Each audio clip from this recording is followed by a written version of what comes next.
Véronique Durut. Je suis comédienne metteuse en scène. Je suis arrivée à Rennes en 1990. Voilà, et j'ai donc développé beaucoup de cours autour du théâtre amateur en termes de l'acteur, mais aussi du spectateur dans différents endroits sur Rennes. Et puis à côté, j'ai eu ma production artistique que j'ai menée au sein du Docan Théâtre, puis aussi en collaboration invitée auprès de différentes troupes professionnelles et amateurs. La maison du théâtre amateur est arrivée sur mon chemin professionnel parce que donc, quand je suis arrivée sur Rennes en 1990, je venais de Paris. Voilà, j'avais un projet d'atelier troupe qui permettait aux personnes de découvrir une pratique théâtrale. Moi, je suis plutôt sur l'orientation du théâtre gestuel, du fait de ma formation. Et puis d'école du spectateur, c'est-à-dire essayer d'aller le plus possible au théâtre, de voir, de s'intéresser à ce qui se fait autour de nous et pas seulement à ce qu'on pratique sur une scène.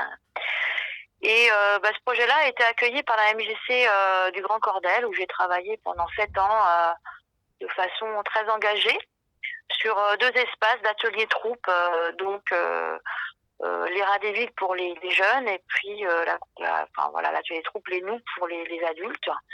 Pour moi, le théâtre, c'est avant tout une aventure collective, artistique et collective. Et donc, j'avais envie d'impulser des espaces où on partageait vraiment une aventure artistique théâtrale sur 2 ans au minimum, avec la création d'un spectacle. Mais vraiment, de partir en transat artistique théâtre. Voilà. Il y a un moment, je me suis retrouvée à montrer ce travail-là avec toutes les personnes avec qui je partageais cette aventure. Et puis, l'ADEC, à l'époque, c'était Jean, était là. Jean Bossé, directeur de l'ADEC entre 1985 et 1999. M'ont invité à présenter ce travail-là. On a donc présenté les spectacles des 2 ateliers troupe à l'ADEC, et notamment la première fois en 1994 où avec Jean et un autre comédien, Eric Guerriani, je crois, on a organisé un petit, sans prétention, petit festival off amateur en 1994 au sous-sol du théâtre de l'ADEC. Ce qui m'a marqué dans ma pratique, c'est le moment où on est allé présenter Roméo et Juliette pour la sélection du Masque d'Or, comment on a été accompagnés, accueillis, toujours bien accueillis.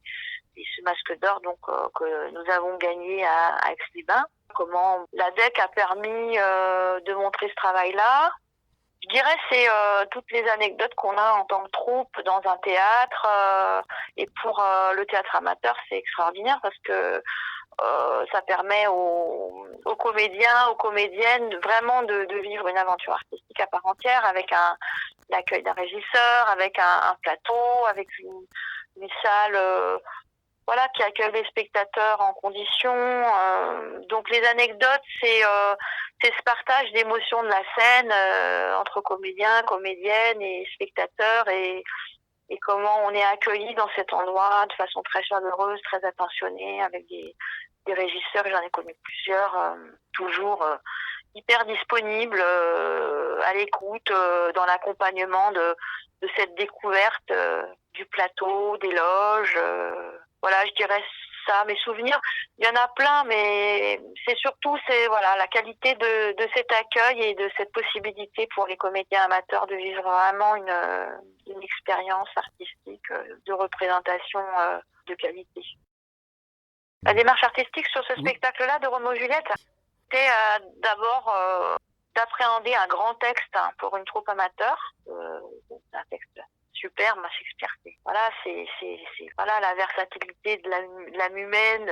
On a une quinzaine d'états, d'émotions dans une tirade. Enfin, c'était pour un public de comédiens amateurs se confronter à un grand texte.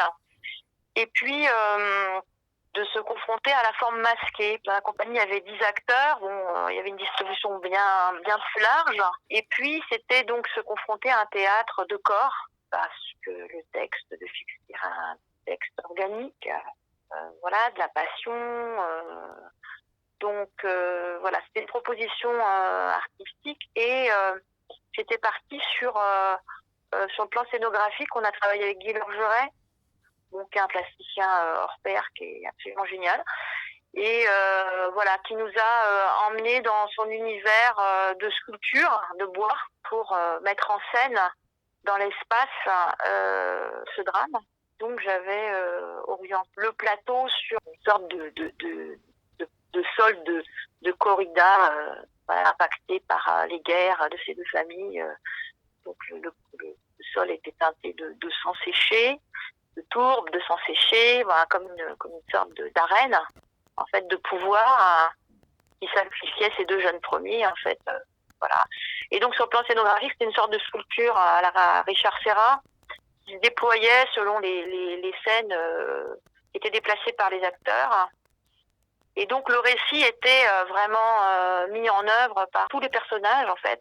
Tous ces personnages étaient donc masqués et donc étaient dans une signature corporelle très marquée au service de la langue de Shakespeare. Voilà, donc ça c'était un spectacle qu'on a travaillé 2 ans, qu'on a joué plusieurs fois bien évidemment, et une grande aventure artistique collective. Voilà, là vraiment on était vraiment en transat. Et donc ce travail-là, le groupe a eu envie de le tourner, de le montrer, de le défendre. Et puis bon, il y avait cette opportunité de la FNTTA, et donc on a mené à bien cette aventure avec grand plaisir.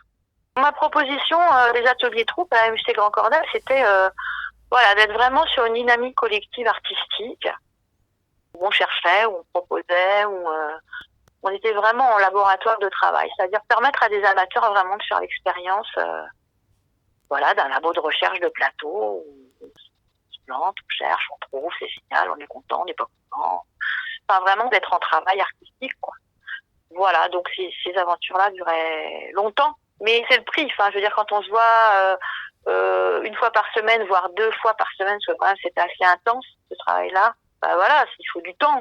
Moi, j'aime proposer ça au public amateur, c'est-à-dire cette expérience de plateau qui s'inscrit dans un travail de recherche, de labo, de scène, de représentation qui leur permet d'avoir la boucle, la transat au total, quoi. C'est-à-dire on part et on revient avec ce grand voyage qui est la scène de recherche, de doute, de grande joie, de représentation, de rencontre avec le spectateur, avec ses critiques, avec les retours, qu'est-ce qu'on en fait, comment travailler avec ça, vraiment d'avoir une expérience artistique totale. Et j'ai eu beaucoup de plaisir à le faire. C'est pas du tout pour moi, m'adresser à un public amateur comme ça. C'est vraiment offrir cette expérience-là, et puis de voyager avec eux. Moi, j'apprends beaucoup de choses aussi. Faut pas croire que j'apprends aussi. Un échange. Pour finir, en quelques mots, comment définiriez-vous l'ADEC ? C'est quoi l'esprit de la maison du théâtre amateur pour vous ? Alors déjà, il y a un mot très important pour moi, c'est maison. Voilà, la maison, c'est celle qui accueille, qui écoute, qui est disponible. C'est des liens. Donc les liens sont autour du théâtre. Il y a plein de sortes de théâtres. Dieu merci. Il y en a qui m'intéressent plus que d'autres, mais ça m'intéresse toujours de savoir qu'est-ce que les gens ont à dire sur un plateau, comment ils le font et pourquoi ils viennent sur une scène. Donc la maison, c'est ce lien-là fort. Donc moi, j'aime beaucoup venir travailler à l'ADEC. Chaque fois, c'est différent aussi par rapport aux projets qui sont menés par les directions. J'ai toujours ce lien fort avec cet endroit, cette scène. J'ai beaucoup de liens aussi avec les équipes, c'est-à-dire Françoise, Kamal par exemple à l'heure actuelle, Élise bien sûr, les gens de la bibliothèque, c'est-à-dire c'est une équipe. Voilà, ça je trouve que c'est hyper important de garder ça. C'est une équipe. Comme je le disais tout à l'heure, le théâtre c'est une aventure artistique collective avec plein de métiers autour, dedans évidemment, autour, qui permettent que tout ce travail se fasse sur la scène. C'est hyper précieux, c'est hyper important, et c'est aussi important que tout le reste. Et ça, ce qui spécifie la maison du théâtre amateur, c'est la maison, cet esprit d'équipe, les liens autour artistiques. J'ai toutes les semaines l'occasion d'aller à l'ADEC avec grand plaisir, rencontrer les artistes avec qui je travaille sur le plateau, des artistes avec qui voilà, j'ai des liens, d'autres que je ne connais pas, que je découvre quand on se croise, mais aussi tout est important. Life's a foolish game.